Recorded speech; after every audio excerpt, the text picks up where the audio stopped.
Uma mulher vai aguentar passar contigo pelo vale da sombra da morte. Ela vai aguentar passar contigo por qualquer crise, desde que ela confie no teu caráter. Veja, o problema do sexo feminino nos relacionamentos não é a tua imperfeição ou a tua fraqueza. Homens pensam de maneira incorreta. Não, a mulher não tem problema com a tua imperfeição, porque a mulher vai aguentar contigo seja o que for, desde que você não minta. Quando é pão, fale pão. Quando é queijo, pão, pão, queijo, queijo.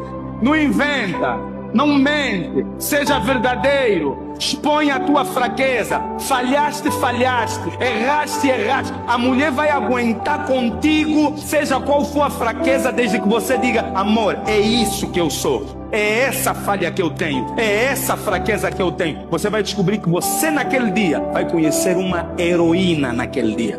Porque a mulher vai estar contigo